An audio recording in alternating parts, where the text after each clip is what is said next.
Magandang buhay! So our lesson for today is about geometric mean. So nasa lesson 8 na tayo. Ngayon, the objective that we will be dealing with is determine the geometric means, the nth term of a geometric sequence, and the sum of the terms of a given finite or infinite geometric sequence. So here in this objective, meron siyang 3 lesson. So dito, we will be focusing on identifying or determining the geometric means of a given geometric sequence. Okay? So let's start with this review. Okay?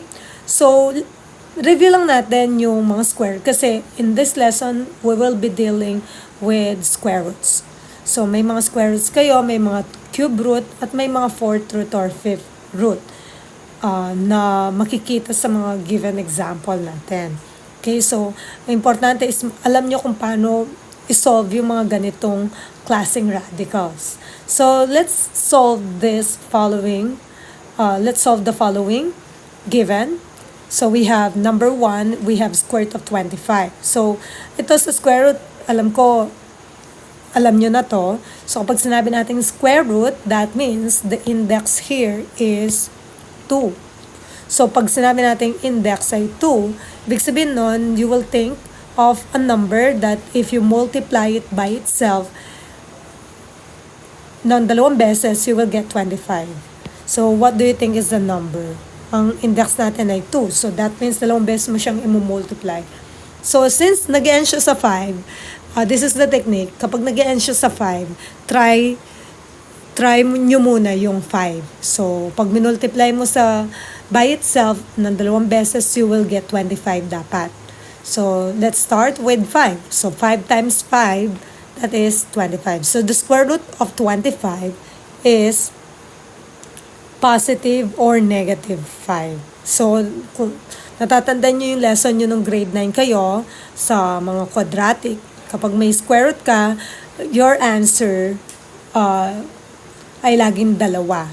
It can be positive o kaya it can be negative. Okay? So, ngayon, let's have now another. We have square root of 49. So, pag sinabi na square root of 49, the index here, kapag walang naka-indicate, that means the index is 2. So, mag-iisip ka na naman ng number na if you multiply it by itself twice, you will get 49. So, kung 5 times 5 is 25, that means it is greater than 5. So, kung 6 naman yan, 6 times 6, that's 36. And 7 times 7, that's 49. So, square root of 49 is positive or negative 7. So, laging dalawa yung answer natin dyan, no?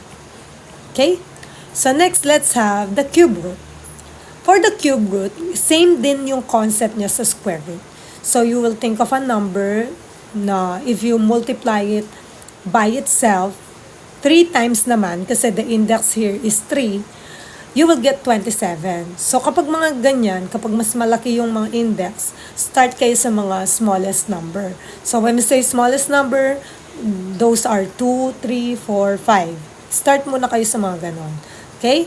So, start muna tayo sa by 2. So, kapag minultiply ko si 2 ng 3 beses, try lang natin let's try. So, kung mumultiply ko si 2 ng 3 beses, 27 kaya yung makuha ko. So, 2 times 2, 4 times 2, that's 8. So, that means hindi siya 2. So, ito try natin yan ng 3. So, 3 times 3 times 3. So, 3 times 3, 9 times 3, that's 27.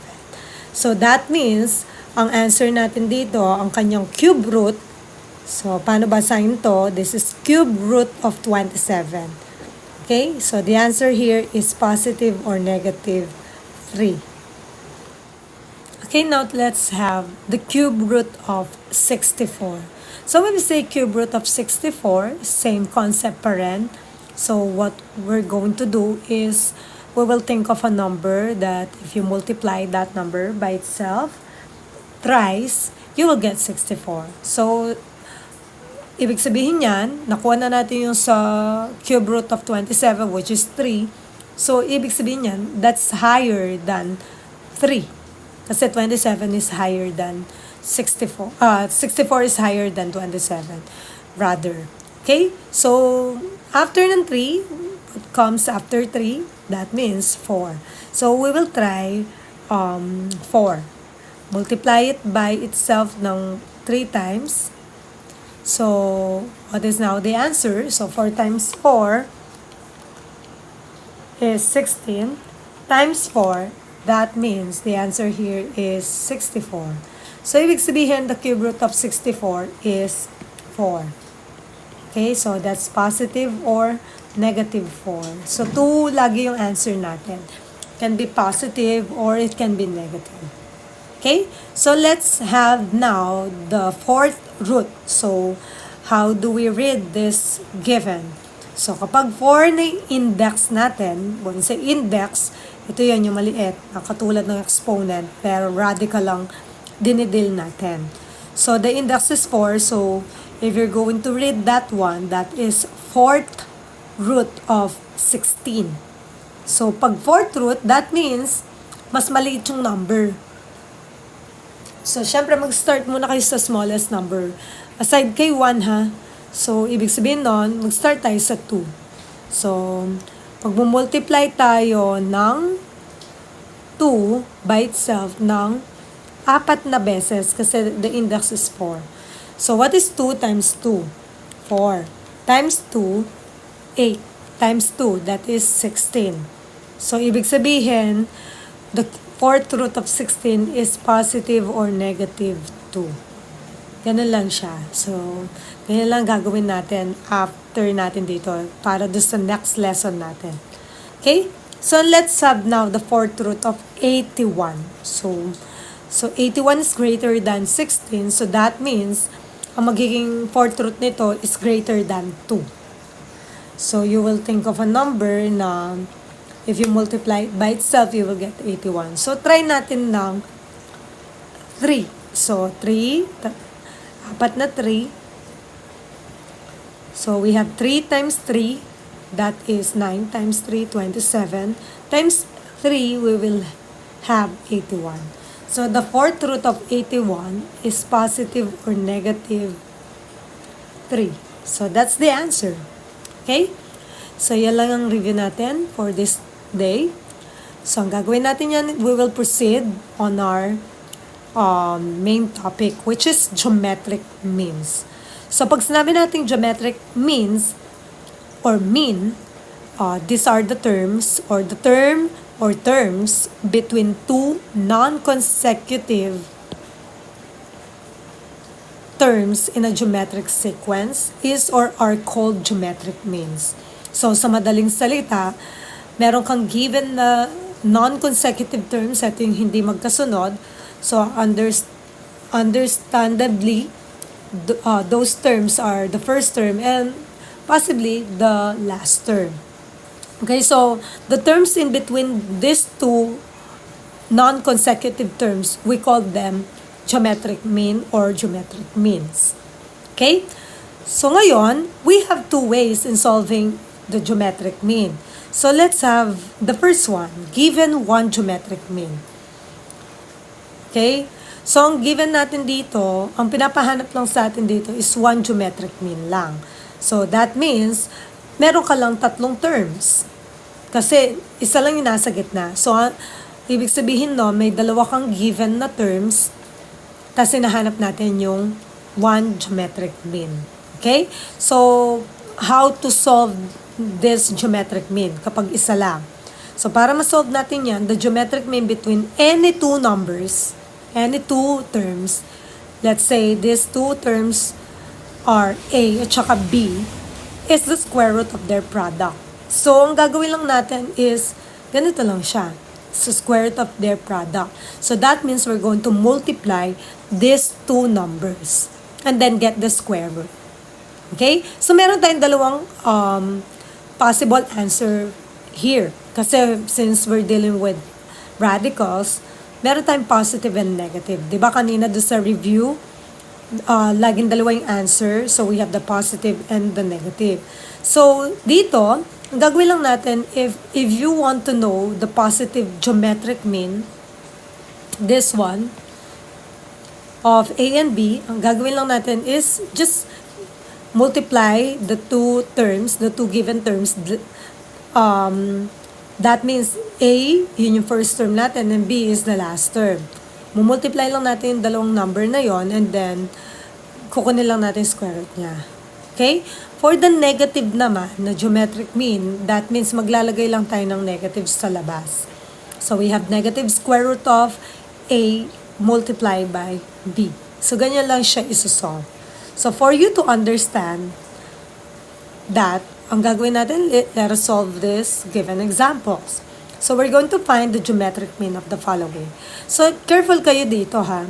Pag sinabi niya lang find the geometric mean of the following, that means dalawa yung answer mo. Dalawa yung possible answer. So we have the positive at saka negative. Pero kapag sinabi niyang find the positive geometric mean, ang isosolve mo lang is only the positive geometric mean. Okay? So, kapag walang naka-indicate na positive or negative, that means dalawa yung possible answer. So, let's start with 4 at saka 16. So, let's find the geometric mean of this given.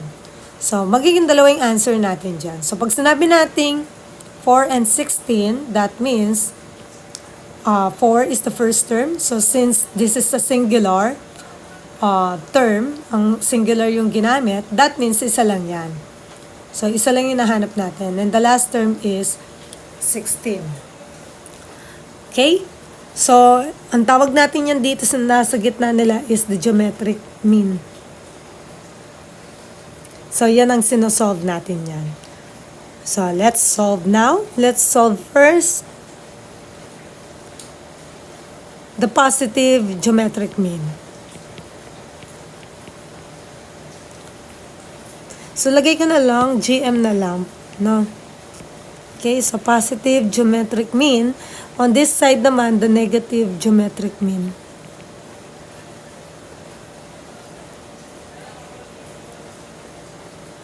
Okay, so let's solve. For the positive geometric mean, we have the GM is equal to the square root of A times B. So, pag sinabi natin A times B, these are the two terms, the two given terms. So, we have square root of A. Ang A natin is 4. That's the first term. Multiply it by 16. Okay, so that's the geometric mean. This is GM. So, 4 times 16, let's multiply. So, you can use your calculator. So, the answer here is 64. So, we have GM, or the geometric mean, is equal to, what is square root of 64? So, katulad lang ng kaninang nireview natin. So, the answer there is 8. Kasi square root of 64 ay positive 8. Positive muna tayo ha. Okay? Next, let's have the negative. So, geometric mean is negative square root of A times B. So, geometric mean is equal to negative. Same lang yan, 4 times 16. So, that means 64 pa rin to. Lalagyan lang natin siya ng negative. So, GM natin dito is negative 8. Yan. So, we have positive tsaka negative 8. So, ang possible answer natin for that ay, so, lagay natin dito, on this side, diba, we have 4, then blank, and then 16. So, ito yung GM natin. So, ang answer natin dyan, it can be positive o kaya negative 8. So, pwedeng maging ganito siya, 4, positive 8, then 16. Or 4, negative 8, 16. So, ganyan siya niyan. So, dalawa yung answer natin dyan. Okay? So, ngayon, the geometric mean, pwede na tayo mag-conclude. The geometric mean is